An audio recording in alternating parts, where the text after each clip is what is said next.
The Buddha said, "With a single pure thought one can transcend the worldly afflictions, and with focused mindfulness one can clearly see the truth." Zen, as the core method of Buddhist practice, is both a way of calming the mind and a path to wisdom.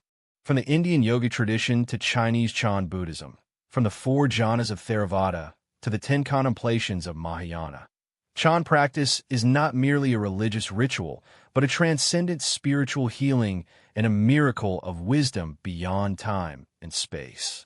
In today's video, we will begin with the historical origins, explore the definition and practice methods of Zen, interpret how Zen helps us find tranquility amidst turmoil, and extend to its practical applications in modern life. If you're interested in Buddhist culture or seeking inner peace and wisdom, please subscribe to my channel to listen together to the teachings of the Dharma. May Amidst Buddha bless everyone with the light of the Buddha in their hearts, fill them with the joy of the Dharma, and grant smooth progress in their practice. Zen, as an important concept in Buddhism, originates not only from religious practice, but also represents a unique experience of life and a practical application of wisdom. However, to understand the profound essence of Zen, one must trace back to its origins and fundamental concepts. The origin of this thought can be traced back to ancient India, particularly within Brahmanism and the yoga tradition's exploration of the human spirit and transcendental experiences. The term Zen originates from the Sanskrit word dhyana, meaning meditation or focused contemplation. In ancient Indian traditional philosophy, tranquility and meditation are states achieved through inner concentration and harmony, aligning oneself with the fundamental source of the universe. The prototype of this thought is detailed in the Brahmanical scripture, the Upanishads. The Upanishads propose a method of practice through yoga, involving meditation, breath control, and introspection to master the senses, restrain the mind, and ultimately realize union with Brahman, the unity of cosmic truth or ultimate reality. This concept provided the ideological foundation for the later Zen practices in Buddhism. Unlike Brahmanism, Buddhism endows this pure discipline with new objectives and significance. In the practice of the founder of Buddhism, Shakyamuni, meditation, samadhi, is regarded as an important means to overcome afflictions and pursue enlightenment. Buddhism believes that the human mind is like a pool of turbid water, filled with the sediment of afflictions and attachments. Only through the practice of Zen, by calming the surface of the water, can the moon of wisdom be clearly reflected within. Zen is not only a method of cultivating the mind, but also a mode of thinking that directly points to the truth. It requires practitioners to focus on the inner mind, distancing themselves from external temptations and distractions. By gradually enhancing the self through focused meditation, one transcends the confines of everyday existence. The core objective of Zen lies in balancing the mind, counteracting afflictions, and ultimately achieving the transformation from defilement to purity. Classical Buddhist scriptures, such as the Vibhanga and the Yāgacarabhumi Sastra, provide detailed explanations on the practice of meditation. These sutras point out that the practice of Zen is not merely the external form of sitting in meditation, but more importantly, it is an internal work of the mind. Practitioners need to keep the mind attentive and calm, focusing on a specific object of observation, and conduct in-depth analysis of it with mindfulness and clear comprehension. This process is not simply about eliminating distractions, but rather about a profound understanding and transformation of emotions and desires. Through such practice, one can be liberated from chaotic emotions and confusion, attaining inner peace and wisdom. The practice of Zen has endured throughout human history, not only because it is a method of thought, but also because it is a profound experience of life. The practice of Zen enables one to detach from the fluctuations of emotions and attain liberation from attachments to external desires. This sense of transcendence is not merely a simple escape from reality. It is a deeper integration into life and a way of understanding the self. The process of Zen is like an inner journey, moving from restlessness to tranquility, from confusion to clarity, and from attachment to letting go. Although Zen originated deeply rooted in Indian culture, its essence possesses a universal appeal. Whether for ancient practitioners or modern individuals, Zen addresses universal human psychological needs: how to find inner peace amid a noisy world, how to maintain focus under the heavy burden of stress and desire, and how to discover direction and meaning in an uncertain life. These questions transcend time, and Zen practice precisely offers an answer. Therefore, from the origin of Zen, it is not only a part of ancient Indian thought, but also an expression of humanity's spiritual quest. The concept of Zen is not limited to religious belief. It is a symbol of wisdom, a life experience that transcends the senses and appearances. This pursuit of tranquility and enlightenment transcends time and culture, becoming an indispensable part of humanity's spiritual heritage. In the development of Buddhism, Theravāda Buddhism laid the earliest systematic foundation for the practice and theory of meditation. Theravāda Buddhism emphasizes individual practice, holding that through meditation, one can gradually be liberated from desires and afflictions, ultimately achieving spiritual transcendence. In this practice system, the most essential part is the four Jhānas, also known as the four absorptions. The four jhanas are not a single meditative state, but a progressive process of purifying the mind, beginning with the first jhana. The establishment of this system provides practitioners with a gradual and progressive spiritual ladder.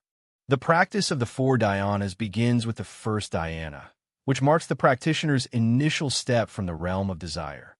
In Buddhist teachings, the desire realm is a plane filled with desires and attachments, where sentient beings are firmly bound by various cravings such as hunger and action. The practice of the first jhana involves transcending such constraints through the two mental activities of vitakka, initial application of thought, and vicara, sustained examination. Seeking is a process of searching and awareness that helps practitioners recognize their own desires. The fourth jhana involves a more profound level of observation and reflection. At this stage, the practitioner begins to experience detachment from craving, encountering a sense of joy and ease. This joy does not arise from external gratification, but from a profound sense of liberation emanating from deep within the heart. This is the practitioner's first experience of the joy of detachment from desire, as if being separated from the chaotic reality and placed in a pure land within the heart. As practice deepens, the practitioner enters the realm of the second jhana. At this stage, the function of differentiation and integration gradually diminishes, and the practitioner's mind no longer requires language or concepts for analytical thinking, instead entering a state of pure concentration. This concentration is called an internal stillness realm, which brings a deeper sense of trust and tranquility. The practitioner's mind is like a clear spring, calm and transparent, without the slightest ripple. In the second jhana, practitioners experience a more profound joy. This is a joy born from concentration, cultivated through meditative calm. It is not an emotional excitement, but a profound sense of tranquility, as if the heart is enveloped by a gentle light, far removed from all clamor. This state allows practitioners to truly experience the strength and tranquility of the inner mind. However, the practice does not cease at this point. In the stage of the third jhana, the practitioner's focus shifts from joy, piti, to equanimity, upekkha. In Buddhism, joy is a state that has not yet fully transcended emotional attachment. True liberation requires surpassing the sensation of pleasure and entering a realm beyond both suffering and happiness.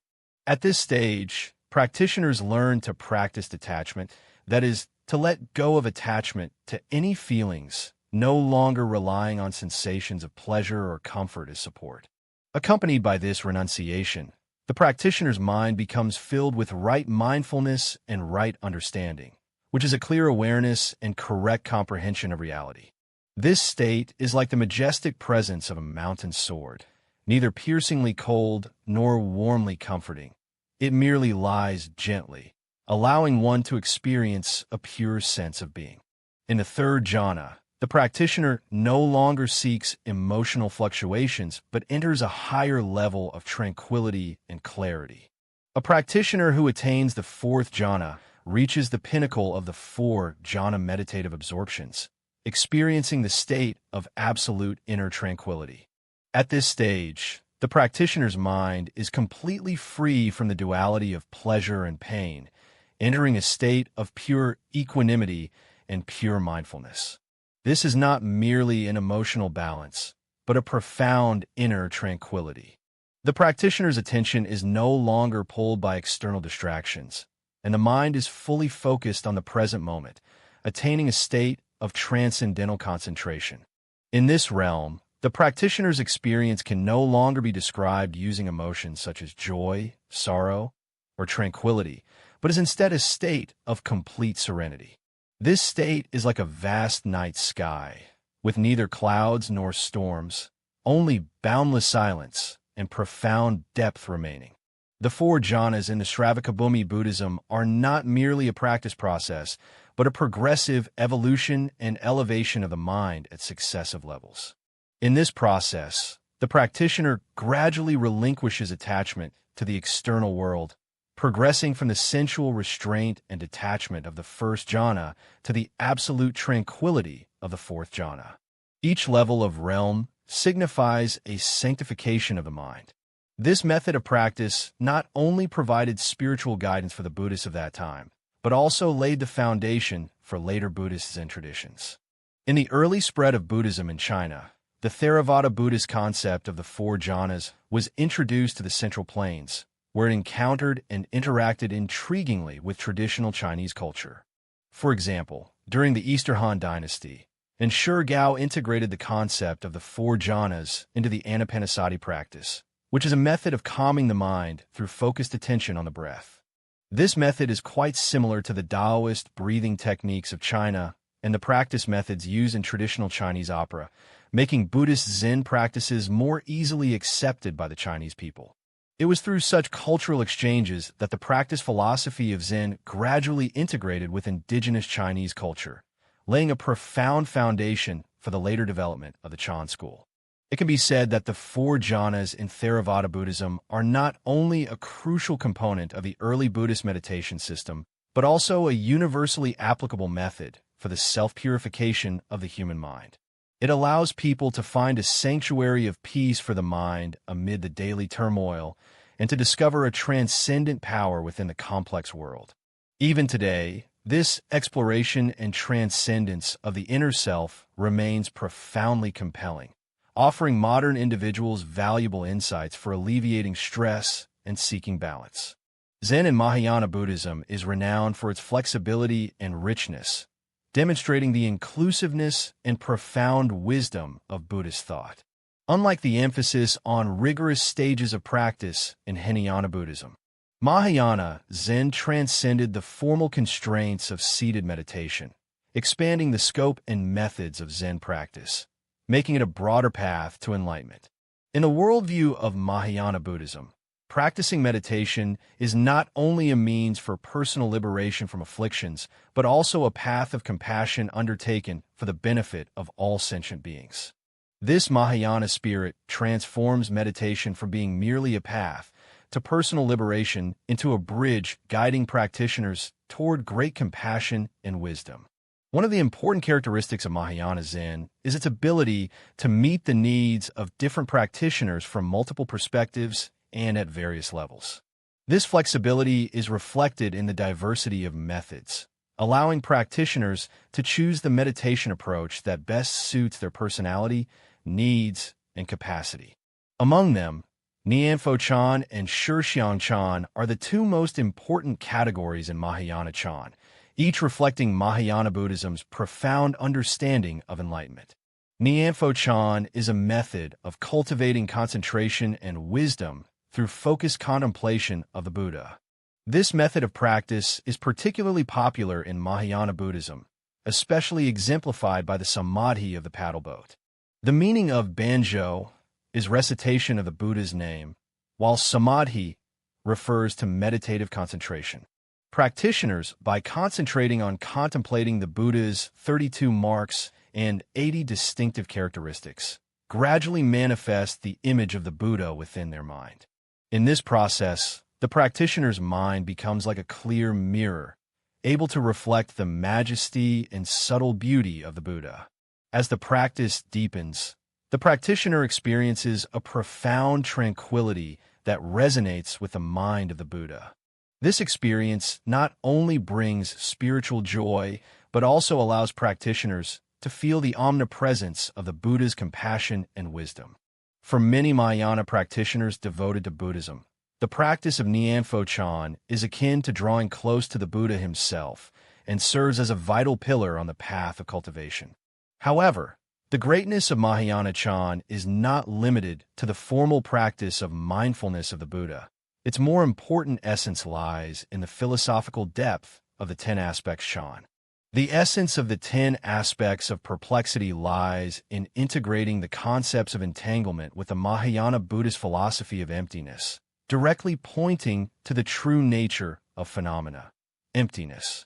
Emptiness does not refer to the non-existence of things, but rather to transcending appearances and attachments to perceive the true nature of phenomena.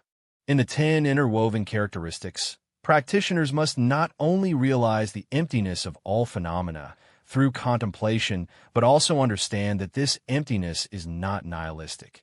Rather, it is filled with infinite potentiality and function. This concept may seem abstract, but it actually reveals the deeper logic underlying the operation of the world. Through the practice of the 10 aspects of entanglement, practitioners can find a transcendental stability and freedom amidst the impermanence and uncertainty of all phenomena. This wisdom is like a light piercing through the fog, enabling one to perceive the true nature of things while remaining unentangled by appearances and practice. The flexibility of Mahāyāna Buddhism is also reflected in its tailored approach to practitioners' personalities and needs. Great Mahāyāna masters, represented by Kumarajiva, designed various meditation methods tailored to practitioners of different capacities. For those with strong desires, practicing the contemplation of impurity is suitable. During meditation, one visualizes the filth inside and outside the human body, thereby generating a sense of dispassion towards worldly cravings. For those prone to anger, one can practice the meditation of compassion by contemplating the pitiable conditions of sentient beings, thereby cultivating a heart of compassion and tolerance. For ordinary practitioners, it is recommended to cultivate mindfulness of the Buddha through Zen meditation, by visualizing the solemn and majestic appearance of the Buddha, allowing the Buddha to become the steadfast anchor of the mind. This flexible and practical method of Chan meditation makes Mahāyāna Chan not merely a theoretical concept, but a concrete and effective path of practice.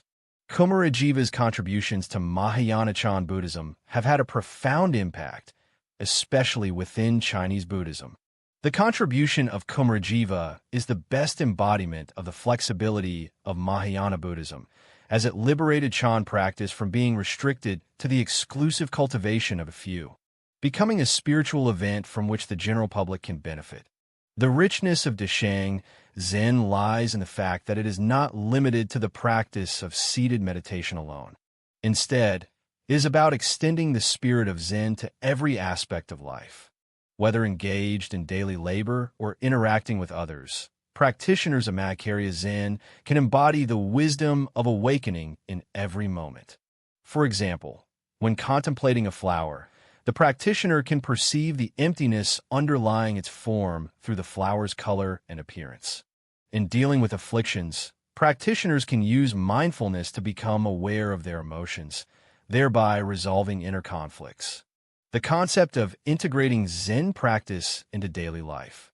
Thus, Mahāyāna Chan is not merely a practice method, but also a way of life. Zen in Mahāyāna Buddhism, with its flexibility and richness, elevates the wisdom of Buddhism to a new level. It is no longer merely a tool for practitioners to pursue liberation, but rather a wisdom system universally applicable to the spiritual needs of humanity.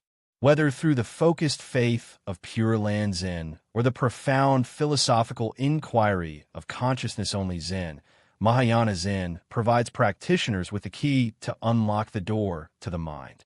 This inclusive and practical meditation method not only aids practitioners in progressing toward enlightenment, but also injects endless possibilities for social harmony and the spiritual development of humanity. The power of Mahāyāna Chan lies not only in its ability to help people break free from the prison of afflictions, but also in guiding them to discover the light and vastness deep within their hearts. It is precisely for this reason that Mahāyāna Zen has become a brilliant gem within Buddhist thought, radiating dazzling wisdom throughout the centuries. Zen holds a pivotal position in Buddhism. It is not only a bridge for practitioners to attain enlightenment, but also a driving force behind the innovation of Buddhist thought and the evolution of culture. From the Theravāda tradition's practice of jhāna to the Mahāyāna's perfection of the six paramitas, meditation consistently remains at the core of spiritual cultivation. In Theravāda, meditation is the path that helps practitioners concentrate the mind and liberate themselves from defilements. In Mahāyāna, Chan transcends personal liberation, becoming a practice that integrates compassion and wisdom, embodying the great compassion spirit of benefiting all sentient beings. However, the true transformation of Zen occurred in its evolution from a method into a distinct sect. Especially in China, Chan Buddhism integrated with the indigenous culture, forming the uniquely distinctive Chan school. The rise of Chan Buddhism was a revolution in thought. He broke away from cumbersome rituals and dogmas, focusing on directly pointing to the human mind as the core, and proposed the concept of sudden enlightenment. Awakening is not found through accumulation, but is the direct realization of one's true nature and original state. The Zen school's principles, such as not relying on written texts and transmitting the teaching outside of scriptures, emphasize that enlightenment cannot be conveyed through language, but can only be attained through direct inner realization. This simple and direct method of practice swiftly established Chan Buddhism as a mainstream school of Buddhism. The characteristic of Chan Buddhism lies in emphasizing direct experience, encouraging practitioners to discover enlightenment in their daily lives. Whether chopping firewood and carrying water, or admiring flowers and planting trees, one can directly perceive the nature and attain Buddhahood. This form of Zen, with its contemporary philosophy, endows meditation with a meaning more closely aligned to everyday life, allowing Zen to transcend religion and become a form of philosophy and art. It inspired the beauty of empty space in Chinese landscape painting, the simplicity of poetry, and the ease and freedom in daily life. At the same time, Chan Buddhism also embraces both sudden enlightenment and the integration of insight and practice. Sudden enlightenment is like lightning illuminating the dark night, yet continuous practice is like a burning lamp that remains constantly bright, integrating awakening into every moment of life. It is precisely this flexibility that allowed Chan Buddhism to take root and flourish in the cultural soil of China, radiating enduring vitality. Zen evolved from a practice method into a philosophical system, and then to the rise of the Chan Zen school, representing a profound transformation of Buddhism in response to the needs of the times and cultural context. It simplifies practice, advocates self-enlightenment, and at the same time provides humanity with a wise tool to confront the sufferings of life. The influence of Chan Buddhism has long transcended religion, becoming an essential part of Chinese culture and even the world's spiritual heritage. Its power lies in understanding the human mind, inspiring each individual to discover their inner light.